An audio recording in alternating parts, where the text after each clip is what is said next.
Padre, es un gran honor reunirnos en el nombre de Jesús sabiendo que estás aquí con nosotros. Nos dices que donde están reunidos 2 o 3 en tu nombre estás en medio de ellos. Estás literalmente aquí y en nuestro corazón está el deseo de levantar y exaltar el nombre de Jesús. Y nos proponemos honrar tu palabra esta mañana a través de la enseñanza de la misma, al oírla, al escucharla. Y tú nos dices en el libro de los Salmos que colocas tu palabra en el honor de tu palabra, la pones incluso por encima del honor de tu nombre. Y así cuando honramos tu palabra, te honramos a ti, tanto al leerla como al escucharla. Por eso, Padre, oro para que cada uno de nosotros seamos sensibles a tu Espíritu Santo a medida que traes el mensaje a cada uno de nosotros, diseñada a la medida nuestra, de una manera que solo tu Espíritu Santo puede hacer. Oramos también por el ministerio de niños de al lado. Bendice esas pequeñas vidas, Padre. Prepáralos para un mundo que va a ser cada vez más hostil a la fe que proclaman. Señor, oro para que todos los domingos tras domingo estén preparados para ese mundo y, Señor, te amamos y te alabamos. Todo esto te lo pedimos en el nombre de Jesús y todo el pueblo de Dios dice amén. Estamos muy contentos de que estés aquí. Hoy estamos en el libro de Juan capítulo 7. Si necesitas una Biblia, levanta tu mano y te la traerán. Juan capítulo 7. Oye, tengo una pregunta. ¿Qué dice el conserje cuando sale del armario? ¡Suministros! Ok, bueno. En la lección de hoy, Jesús viaja a Jerusalén y sale del armario, por así decirlo, al salir de las sombras en la cima del monte del templo y comienza a enseñar a una multitud muy hostil. Y los líderes religiosos estaban muy sorprendidos. ¿Por qué sucede eso? Averigüemos. Retomemos el versículo 7 del capítulo de Juan, versículo 1, que dice: Después Jesús recorrió la región de Galilea. Quería alejarse de Judea, donde los líderes judíos estaban tramando su muerte. Después de esto, ¿qué? Como dijimos en una enseñanza anterior, los evangelios sinópticos, que son Mateo, Marcos y Lucas, se enfocan en el ministerio de Jesús en la región de Galilea, y esos 3 libros dedican muy poco al tiempo de Jesús en Judea y Jerusalén. De hecho, en el Evangelio de Mateo habla solo 2 veces de la vez que Jesús estuvo en Jerusalén. Marcos solo una vez cuando estuvo en Jerusalén, y Lucas, luego de que tenía 12 años, lo menciona solo el Domingo de Ramos. Y la semana que sigue es todo lo que abordan en Jerusalén. Y cuando llegamos al libro de Juan, aquí es donde vemos a Jesús ejerciendo el ministerio en Jerusalén. Entonces, en el capítulo 1 de Juan, cuando dice, después de estas cosas incluirían todas las cosas que Jesús hizo en el intervalo de 7 meses entre el final de nuestro último capítulo 6 y el comienzo del 7, lo que implicaría todas las cosas registradas en el Evangelio de Mateo, capítulos 15, 16, 17 y 18, que todo tiene lugar entre el capítulo 6 de Juan y el comienzo del 7. Ahí se incluye la alimentación de los 4,000, la confesión de Pedro, la transfiguración, el asunto sobre el impuesto del templo cuando se encuentra la moneda en la boca del pez, la historia de la oveja perdida y la historia del deudor que no perdonó en el capítulo 18, ninguno de los cuales está incluido en el Evangelio de Juan. Y el versículo 1 dice que los líderes judíos buscaron para matar a Jesús. La razón de esto apunta al capítulo 5 de Juan que estudiamos un par de semanas atrás. Y dice, entonces los líderes judíos se esforzaron aún más para encontrar una forma de matarlo, pues no solo violaba el día de descanso, sino que además decía que Dios era su Padre, con lo cual se hacía igual a Dios. Así que, aunque Jesús está tratando de evitar encontrarse con los líderes religiosos en Jerusalén, la ley judía ordena ir allí porque se acerca una fiesta al que como adulto la ley exige que asista. Juan capítulo 7, versículo 2. Pero se acercaba el tiempo judío del festival de las enramadas. Ahora bien, este festival de las enramadas nos da el detalle Moisés en el capítulo 23 de Levítico. Dice, de las siguientes instrucciones al pueblo de Israel, empieza a celebrar el festival de las enramadas al 15 del mes señalado, 5 días después del día del perdón.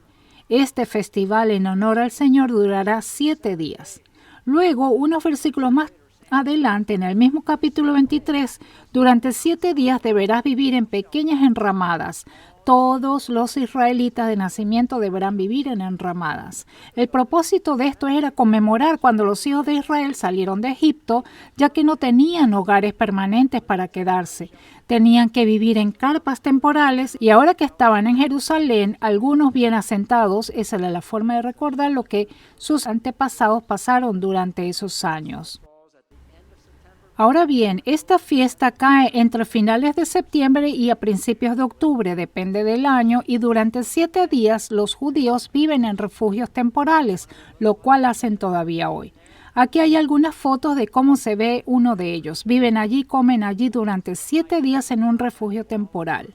Algunos son de lujo, afuera del muro de Jerusalén. Este está en una azotea, bastante elegante allí.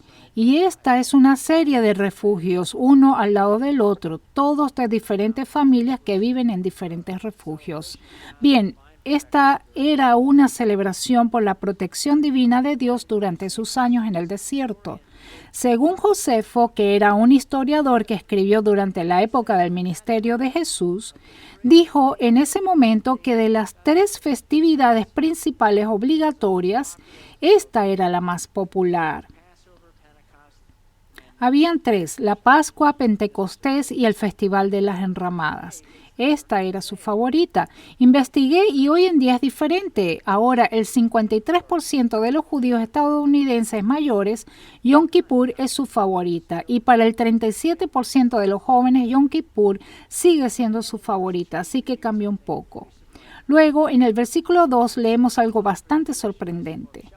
Pero se acercaba el tiempo judío del Festival de las Enramadas y sus hermanos le dijeron: «Sal de aquí y vete a Judea donde tus seguidores pueden ver tus milagros. No puedes hacerte famoso si te escondes así. Si tienes poder para hacer cosas tan maravillosas, muéstrate al mundo», pues ni siquiera sus hermanos creían en él. ¡Wow! Piensa en que ni los propios hermanos de sangre de Jesús creían en él. Ahora, los hermanos de Jesús son enumerados para nosotros en el capítulo 13 de Mateo 55 al 56. Podemos deducir el tamaño de la familia. Y se burlaban, no es más que el hijo del carpintero, y conocemos a María su madre y a sus hermanos Santiago, José, Simón y Judas.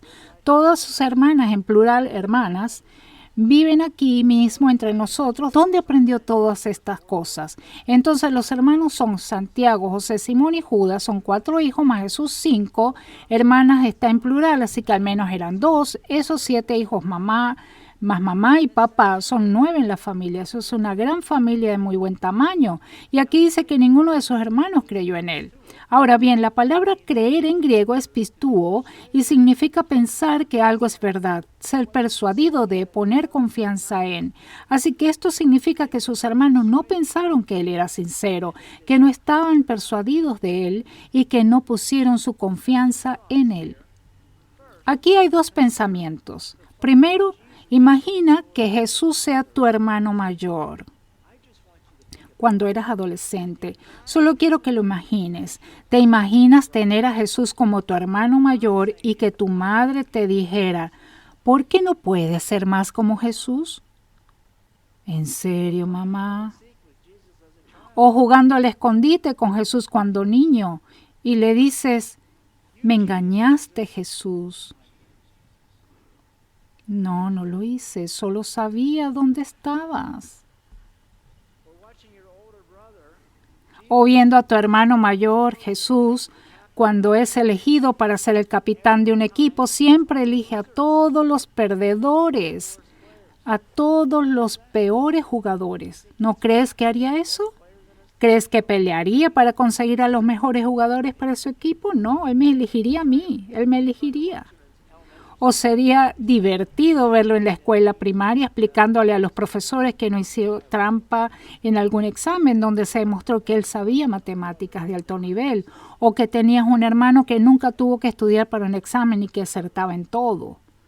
Así sería ese tu hermano. O que nunca le pedía a María ni a José ayuda con las tareas, O este me gusta, tal vez cuando Jesús era el arquero del equipo de fútbol y desviaba el tiro de penalti, la gente gritaba, ¡Jesús salva! Y él decía, me gusta eso, me gusta eso, me gusta eso, Jesús salva, me gusta. Tremendo hermano.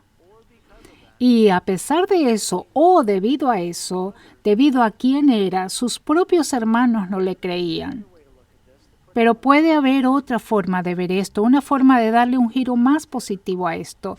F.F. Bruce, el comentarista, toca un punto que tal vez muchos de ustedes conocen, y es que durante ese tiempo había en Israel un espíritu de rebelión contra la ocupación romana. Ellos odiaban a los romanos, odiaban esa ocupación, y como resultado pudiera ser que la verdadera intención de sus hermanos era decirle a Jesús, si tú en verdad eres el Mesías, ve a Jerusalén, porque ese es el lugar apropiado para que te manifiestes públicamente a Israel como Mesías e invites a los judíos a reconocerte, porque se creía ampliamente que cuando viniera el Mesías se daría a conocer públicamente de una manera espectacular.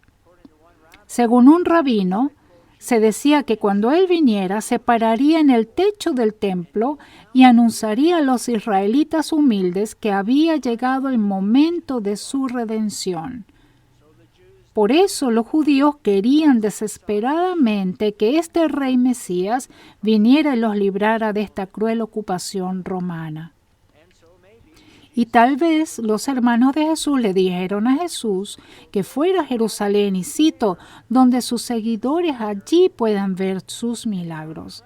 Y tenían razón en este punto, porque hasta ahora en todos los evangelios, escucha, en todos los evangelios, incluido el de Juan, el único milagro hecho en Judea hasta el momento fue la curación del hombre en el capítulo 5 junto al estanque de Betesda. Y en el verso 6, la respuesta de Jesús a sus hermanos es un poco desconcertante. Este no es el mejor momento para que yo vaya, respondió Jesús, pero ustedes pueden ir cuando quieran. El mundo no puede odiarlos a ustedes, pero a mí sí me odia porque yo lo acuso de hacer lo malo. Vayan ustedes, no iré al festival porque todavía no ha llegado mi momento. Ahora, Jesús sabe que eventualmente lo van a matar en Jerusalén. Pero ese no era el momento para que sucediera, todavía no. Y por cierto, en caso de que te estés preguntando cuál era el momento adecuado, cuándo sería ese momento, faltaban solo 6 meses para la próxima fiesta importante a la que Jesús tenía el mandato de asistir, a la Pascua, en la primavera del siguiente año, dentro de 6 meses. Jesús les dijo a sus hermanos, es seguro para ustedes que vayan a Jerusalén, porque los líderes no los odian. Para mí es diferente porque me odian. Y en el versículo 9 leemos, después de decir esas cosas se quedó en Galilea. Pero aparentemente Jesús no se quedó allí mucho tiempo, porque el siguiente verso dice esto. Pero después de que sus hermanos se fueron al festival, Jesús también fue, aunque en secreto, y se quedó fuera de la vista del público. Los líderes judíos lo buscaron durante todo el festival y no dejaron de preguntar a la gente si lo habían visto. Se oían muchas discusiones acerca de él entre la multitud. Unos afirmaban, es un buen hombre, mientras que otros decían, no es más que un farsante que engaña a la gente. Pero nadie se atrevía a hablar bien de él en público por miedo a tener problemas con los líderes judíos. Así que imagínate a Jesús viajando a Jerusalén en secreto para mantenerse fuera de la vista del público. No estaba enseñando, no estaba en un documental, no estaba guiando a la gente por las calles de Jerusalén, se estaba quedando entre las sombras. Pregunto, ¿por qué Jesús se esconde en Galilea, siendo el lugar donde ejerció su ministerio ante miles y miles de personas que lo seguían? La razón es porque en Galilea, donde el año pasado Jesús había estado en público, gobernaba el tetrarca romano Herodes Antipas, y como tal era una región que no estaba bajo la jurisdicción de los líderes religiosos judíos, sino bajo la jurisdicción romana. Sin embargo, en Jerusalén, Roma le había dado el Sanedrín a los líderes religiosos, la Corte Suprema Judía, el poder ejecutivo principal para tratar todos los asuntos judíos, sujetos únicamente a la autoridad general del gobernador romano Pilato, como se demostró durante el juicio de Jesús por Pilato. Pilato lo confirma, escucha. Pilato le dice a los líderes judíos, entonces les dijo Pilato, tómenle ustedes y júzguenle según su ley. Lo está devolviendo a los judíos. Ustedes tienen la ley, ustedes lo juzgan, indicando que ellos le dieron jurisdicción a los judíos. Y los judíos le dijeron, a nosotros no nos está permitido dar muerte a nadie, pero durante este festival, mientras la gente vivía en sus refugios abiertos al aire libre, piensa como en un viaje de campamento, piensa en fogatas, en la noche donde la gente se reunía alrededor de Jesús, era el tema del día. Escucha el versículo 12. Se oían muchas discusiones acerca de él entre la multitud. Unos afirmaban, es un buen hombre, mientras que otros decían, no es más que un farsante que engaña a la gente. King James dice, hubo un murmullo entre la gente. Ahora, ten en cuenta esto importante, que el tema en discusión no se centraba en las enseñanzas de Jesús, sino en su carácter. La pregunta práctica que estaban planteando era, ¿es un buen hombre o es un engañador? Y por engañador querían decir, ¿está engañando al pueblo haciéndose pasar por el Mesías? Y me parece muy interesante que la multitud resumía todo esto en solo una de dos posiciones hacia Jesús, solo una de dos. O era un hombre maravilloso, o los que decían que era un fraude y un engañador. Ahora bien, si tú aún no has elegido a Jesús por ti mismo, probablemente te gustaría pensar que lo tienes en algún lugar además de esas dos posiciones, que no tienes que estar en una posición tan extrema como para decir que es maravilloso o que es un engañador o un fraude. Sin embargo, no creo que puedas tener otra opción además de esas dos. De hecho, Jesús dijo exactamente lo mismo. Escucha lo que Jesús dijo en Mateo 12:30. El que no está conmigo está contra mí, y el que no recoge conmigo desparrama. Eso es extremo. El que conmigo no recoge desparrama. Si vas a ser honesto contigo mismo, tú tienes que tomar solo una de esas dos posiciones extremas. Si eres honesto, escoge si Jesús es el Mesías, el Salvador del mundo, o si Jesús es un fraude, un mentiroso y un engañador. Dirás, Tom, ¿cómo puedes decir eso con tanta confianza? Porque Jesús dijo que Él era el Hijo de Dios, el Mesías, el único camino al cielo, el único camino para llegar al Padre. Él dijo eso. Entonces, lógicamente, solo hay tres formas en que puedes interpretar lo que dijo, solo una de tres. La primera sería que Jesús era un lunático que creía que era el Mesías, el único camino al cielo, pero estaba loco. Realmente lo creyó, pero estaba loco. Esa es una posibilidad. Esa era una posibilidad. La segunda posibilidad es que Jesús era un engañador que sabía que no era el Mesías, pero trató de engañar y convencer a la gente para que creyera en él. La primera es que estaba loco y creía que lo estaba. La segunda, que era un engañador y sabía que no lo era. Y la única otra opción es que Jesús era quien decía ser. Esa es la opción 3. Así que tienes que decidir por ti mismo. La gente dirá, ¿cómo hago eso? Bueno, es realmente simple. En la medida que lees los evangelios, hazte esta pregunta. ¿La vida de Jesús parece ser la vida de un engañador? Pregúntate, ¿su vida es como la de un mentiroso? Después de leer los evangelios dirías que es un estafador, o que parece estar trastornado, un hombre que necesita ser internado, o en el mejor de los casos con fuerte medicación. Si no, entonces la única opción honesta que te queda es que él era quien decía ser. En el tema de estas tres opciones, C.S. Lewis dijo esto. Escucha, esto es bueno. Dijo, o ese hombre era y es el Hijo de Dios, o era un loco o algo mucho peor.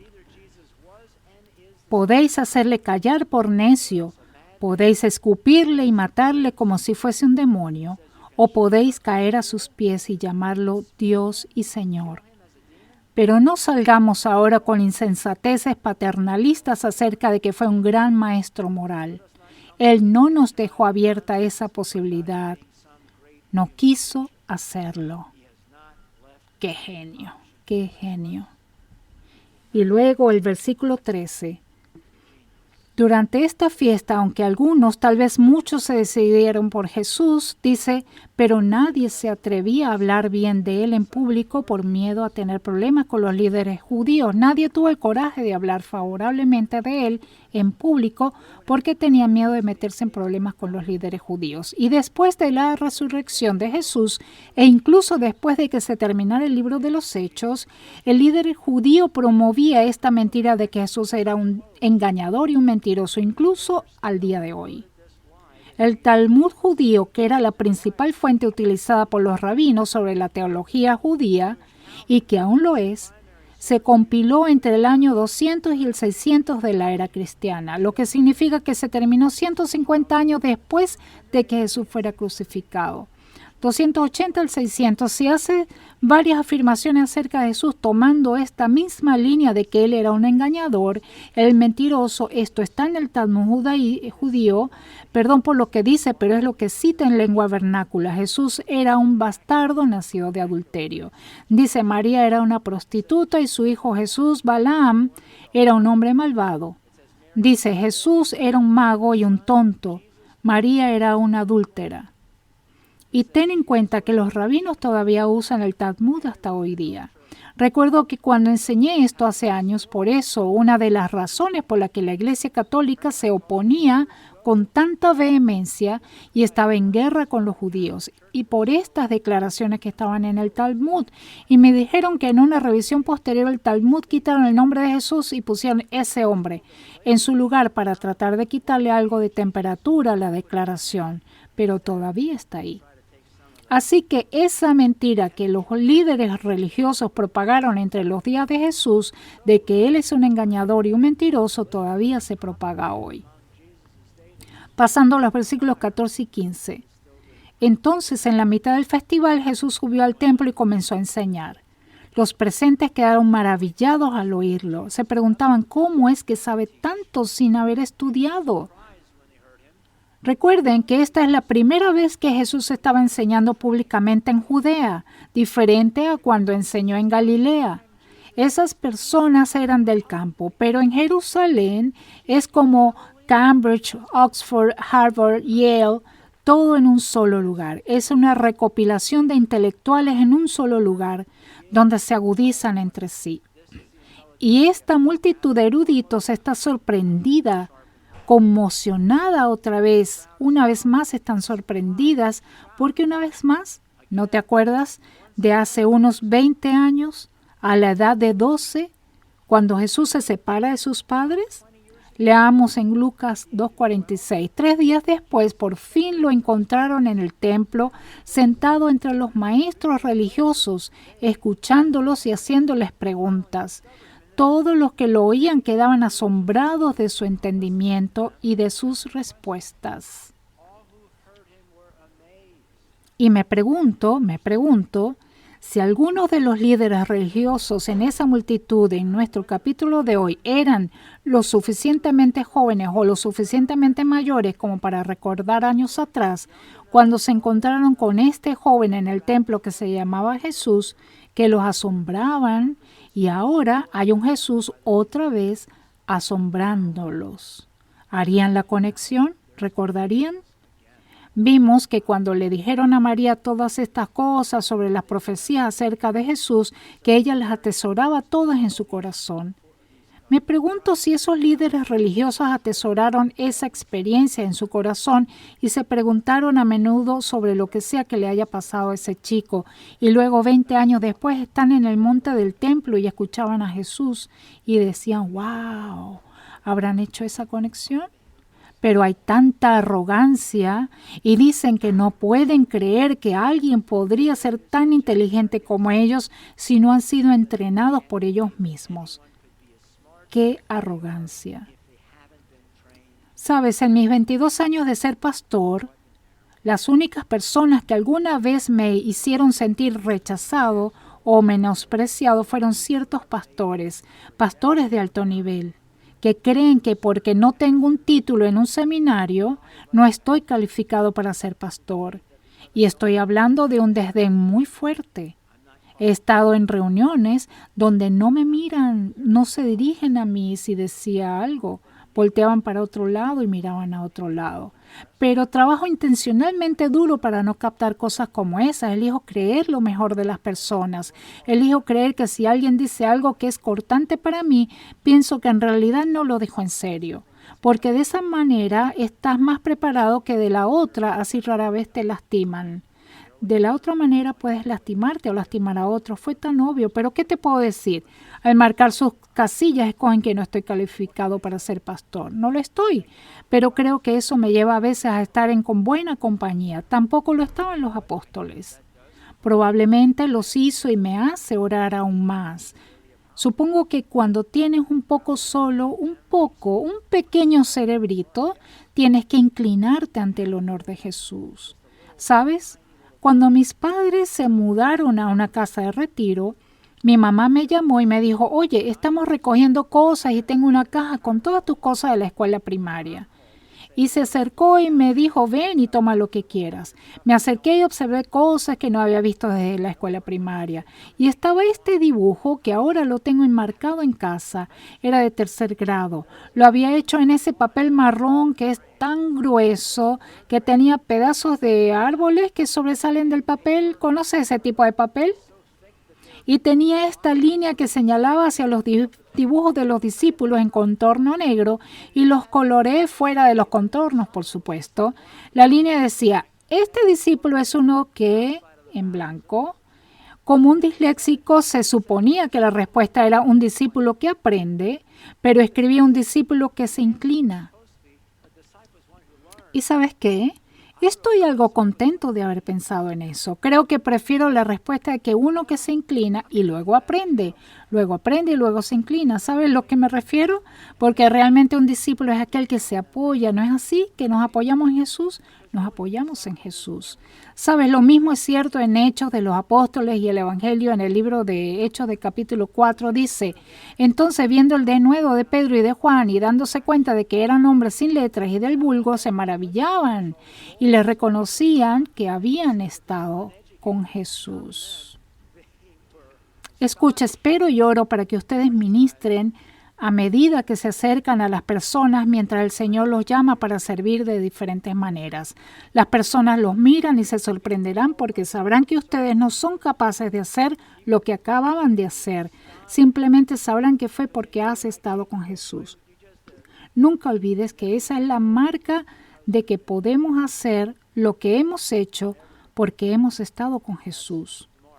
Pero ahora Jesús sale de las sombras y habla alto y claro.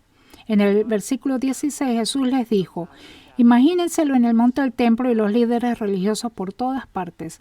Así que Jesús les dijo, mi mensaje no es mío, sino que proviene de Dios quien me envió. Todo el que quiera hacer la voluntad de Dios sabrá si lo que enseño proviene de Dios o solo hablo por mi propia cuenta.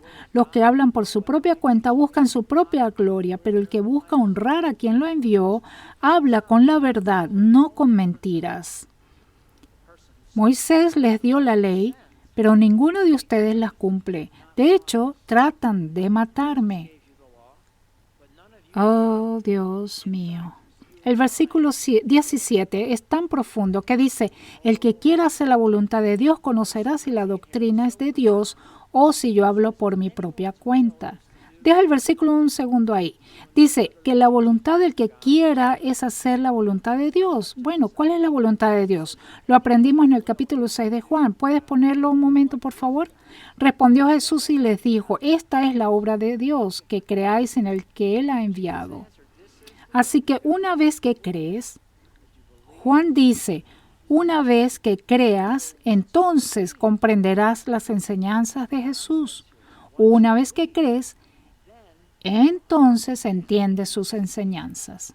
Y Pablo toca exactamente este mismo punto en 2 Corintios capítulo 3, donde dice: pero hasta el día de hoy, cuando se lee a Moisés, el velo está puesto sobre el corazón de ellos, mas siempre que alguno se convierte al Señor, el velo se quita. ¿Ves? La idea es que hay un velo de incomprensión, un velo que no permite entender. Y una vez que se quita, la persona cree en Jesús. La gente dice: quiero entender y luego creeré. No, no funciona así. Creemos y luego entendemos. ¿No cobra eso perfecto sentido? Porque ¿cómo entenderás la palabra de Dios hasta que el Espíritu Santo les pueda enseñar la palabra de Dios? Y no obtienes el Espíritu Santo hasta que primero crees. Una vez que crees, entonces tendrás el Espíritu Santo, quien luego comenzará a enseñarte. Es por eso que cuando la gente me dice que leen la Biblia y no captan nada de ella, me dicen mucho más de lo que saben. Otros me dicen que cuando leen la Biblia sucede algo como nunca antes, recobran vida. Estos me están diciendo mucho más de lo que saben. Me están diciendo que el Espíritu Santo está obrando porque el corazón de esa persona está abierto. Su corazón está dispuesto a aprender. El corazón de la otra persona no está abierto, no está dispuesto a aprender. El Espíritu Santo no está hablando, es fundamental. Creemos y luego entendemos. Luego Jesús echa gasolina al fuego que encendió en la cima del monte del templo al agregar esto en el versículo 19. ¿No les ha dado Moisés la ley a ustedes? Sin embargo, ninguno de ustedes la cumple. Oh, Dios mío. Estos líderes religiosos eran considerados las estrellas de rock por el público porque supuestamente guardaban la ley. Eran héroes porque si alguien guardaba la ley eran ellos. Y en esos días guardaban todo lo relacionado con la religión, guardaban la ley y pensaron que eran perfectos. Y Jesús les dijo: ninguno de ustedes cumple la ley. Ahora recuerda que esta es la primera enseñanza de Jesús en Jerusalén entre los intelectuales. Y así es como se dirige a los líderes religiosos. Jesús no debe haber leído el libro Cómo ganar amigos e influir en las personas, porque está comenzando con un comienzo difícil. Y luego Jesús agrega a ese pensamiento diciendo: ¿por qué tratan entonces de matarme? A lo que la multitud responde en el versículo 20. Estás endemoniado, respondió la multitud. ¿Quién trata de matarte? Jesús contestó: yo hice un milagro en el día de descanso y ustedes se asombraron, pero ustedes trabajan también en el día de descanso al obedecer la ley de la circuncisión dada por Moisés. En realidad, la costumbre de la circuncisión comenzó con los patriarcas mucho antes de la ley de Moisés. Pues si el tiempo indicado para circuncidar a un hijo coincide con el día de descanso, ustedes igual realizan el acto para no violar la ley de Moisés. Entonces, ¿por qué se enojan conmigo por sanar a un hombre en el día de descanso? Miren más allá de la superficie para poder juzgar correctamente. El punto de Jesús es obvio. Él dice que cada día de reposo realizaban un procedimiento médico en varones recién nacidos. De hecho, en igualdad de condiciones, una séptima parte de todos los varones judíos son circuncidados los sábados. Y Jesús responde diciendo: yo también realizo una séptima parte de todos mis procedimientos médicos, todas mis curaciones los sábados, tal como lo hacen ustedes. Siguiente imagen, es interesante. Solo algunos de ustedes saben esto, pero han descubierto que la vitamina K está en tan alto más nivel, y no estoy seguro de si en todos los niños o solo en varones. En el 8º día esto les permite que la sangre se coagule, entonces el mejor día de todos para hacer la circuncisión a un niño es en el 8º día. Los científicos, la ciencia acaba de descubrir que Dios lo sabía cuando escribió la ley a través de Moisés hace tantos años. Me gustaría tocar un pequeño pero importante punto aquí. A lo largo de los evangelios encontrará a Jesús tomando un pasaje oscuro, una sola escritura o incidente aparentemente significante para defender otra cosa. Este es el caso en cuestión. Él está diciendo que realizar la circuncisión el sábado valida su curación en sábado. Otro ejemplo. En el capítulo 22 de Mateo, Jesús está tratando de probarles a los saduceos que hay una vida después de esta. Y como texto de prueba, Jesús usa a Mateo 22:3. Esta es la historia. Ahora bien, en cuanto a si habrá una resurrección de los muertos, nunca han leído acerca de esto en las Escrituras. Mucho después de que Abraham, Isaac y Jacob murieran, Dios dijo: yo soy el Dios de Abraham, el Dios de Isaac y el Dios de Jacob. Por lo tanto, Él es Dios de los que están vivos, no de los muertos. Deja el verso ahí un momento. En esa oración oscura, Él quiso decir que Dios no dijo que Él era el Dios de Abraham, que era el Dios de Isaac, que era el Dios de Jacob. Quiso decir que todavía es el Dios de Abraham, lo cual significa que Abraham, que murió cientos de años antes, sigue siendo Dios, sigue siendo el Dios de él, lo que significa que todavía está vivo. Ahora bien, ese es un pasaje bastante oscuro para tocar un gran punto. Él lleva ese punto a casa y justificando a sus discípulos por romper las espigas del trigo en sábado y comérselos, Jesús responde a los líderes religiosos nuevamente tomando un pasaje para este caso. Dice Mateo 3. Jesús les dijo: ¿no han leído en las Escrituras lo que hizo David cuando él y sus compañeros tuvieron hambre? Entró en la casa de Dios y él y sus compañeros violaron la ley al comer los panes sagrados que solo los sacerdotes se les permitía comer. Y en Mateo Jesús cita un pasaje del libro de los Salmos para probar la necesidad de que el Mesías sea tanto Dios como hombre. Mateo 22, 41 al 45. Entonces, rodeado por los fariseos, Jesús le hizo una pregunta. ¿Qué piensan del Mesías? ¿De quién es hijo? Ellos contestaron: es hijo de David. Jesús les respondió: entonces, ¿por qué David, mientras hablaba bajo la inspiración del Espíritu, llama al Mesías mi Señor? Pues David dijo: el Señor le dijo a mi Señor: siéntate en el lugar de honor a mi derecha hasta que humille a tus enemigos y los ponga por debajo de tus pies. Si David llamó al Mesías mi Señor, ¿cómo es posible que el Mesías sea su hijo? Ya que David llamó al Mesías mi Señor, ¿cómo puede el Mesías ser su hijo? Por eso usa este pasaje en el Salmo para validar que Jesús era tanto Dios como hombre. Lo mismo sucede en las epístolas donde Pablo argumenta que los obreros de la iglesia deben ser pagados. Él usa una ley oscura del Antiguo Testamento, y leemos sobre eso en 1 Corintios 9, expresa lo siguiente acerca de los que trabajan en la iglesia. ¿Acaso no tenemos derecho a comer y a beber? Y unos versos más adelante le responde: porque la ley de Moisés dice: no le pongas bozal al buey para impedirle que coma mientras trilla el grano.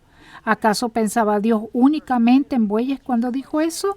Pablo tomó una ley oscura del Antiguo Testamento acerca de un buey que es capaz de comer el grano de trigo y defiende que las personas en la iglesia deben recibir el pago. ¿Cuál es el punto? El punto es que la palabra de Dios es verdadera y habrá momentos en los que un solo versículo te dará una gran claridad dentro del contexto de otra verdad bíblica. Busca esas gemas. Bien, ¿cómo se aplica la lección de hoy para mí? Me encanta esta foto: servir al Señor con alegría. ¿Sabes? La gente que se me acerca como pastor y decía: quiero servir al Señor, quiero servir a Dios, realmente quiero servir a Dios. Yo solía pensar que probablemente me tomaría 10 años para resolver esto. Bueno, realmente no puedes servir a Dios, no en realidad. Quiero decir, ¿qué vas a hacer? ¿Traerle sus pantuflas al final del día? ¿Traerle café por la mañana? ¿Traerle el periódico? Es decir, ¿cómo se sirve a Dios? Servirás a Dios sirviendo a sus otros niños, ¿cierto? Escucha, piensa en un padre. Si tuvieras la oportunidad de que alguien te sirva a ti o a tus niños, tomas en cuenta el servicio hacia tus hijos. Así que incluso si hubiera una manera de servir a Dios directamente, Él querría que sirvieras a sus otros hijos. Y es por eso que destacamos este programa de atender y servir.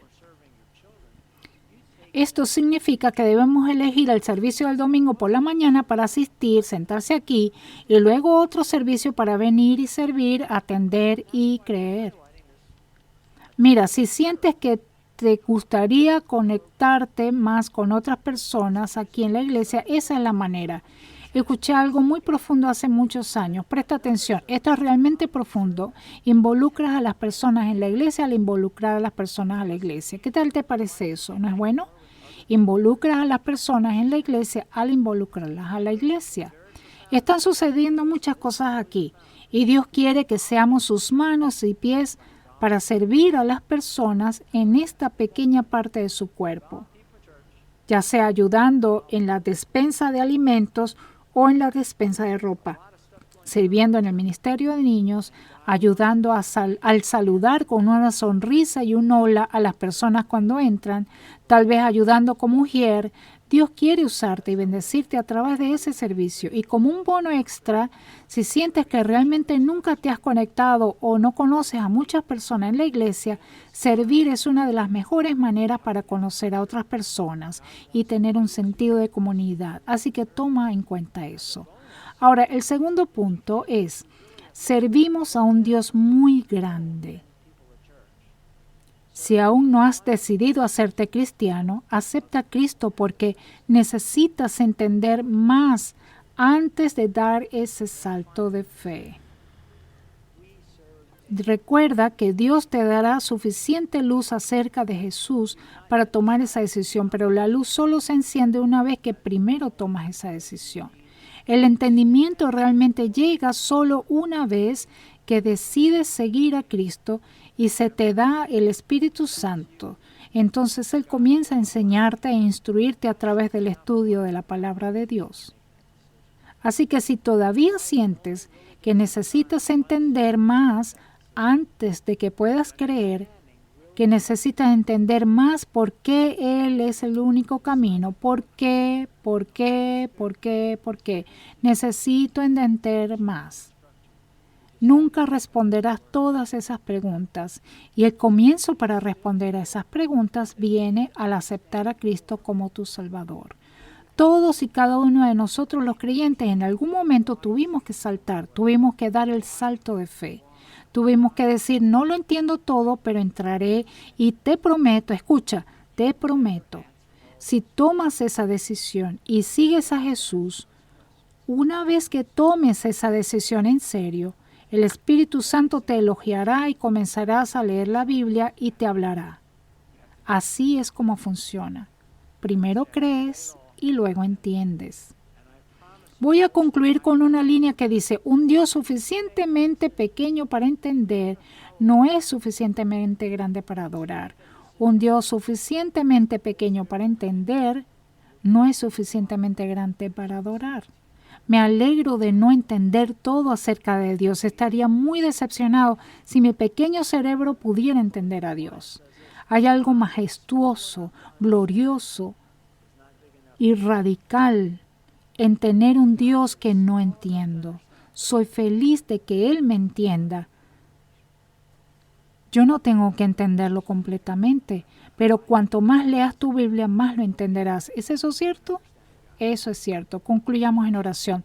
Padre, te damos gracias por la verdad de tu palabra. Te damos gracias, Padre, que tu Espíritu Santo es tu agente para conducirnos, para guiarnos a toda verdad. Si estás aquí esta mañana escuchando la radio y nunca has dado ese salto de fe, significa que estás diciendo que son solo cosas que no entiendes, como por qué el Antiguo Testamento, por qué esto, por qué aquello. Tu viaje comienza con un salto. Y como acabas de escuchar, la Biblia dice claramente que crees y luego se te quita el velo, entonces viene el entendimiento. Si quieres dar ese salto ahora mismo, te animo a hacer esta oración. Solo ora en silencio en tu corazón. Dios puede escuchar tu corazón. Padre, reconozco que he pecado, he cometido tantos errores y te pido que me perdones. Y reconozco la muerte de Jesús en la cruz como pago sustitutivo por mis pecados, siendo tratado Él como yo merezco ser tratado, para que yo pueda ser tratado como Él merece ser tratado. El gran intercambio, asombroso amor, ¿cómo es posible que tú, mi Dios, murieras por mí? Ahora, Señor, al otro lado de este salto, ayúdame, instrúyeme, guíame en formas que me acerquen más a ti y me hagan más como Jesús. En cada relación que tengo, hazme más como Jesús. Y oramos esto en el nombre de Cristo, y todo el pueblo de Dios dice, amén. Por favor, ponte de pie para la canción de cierre. Dios los bendiga a todos y cada uno de ustedes.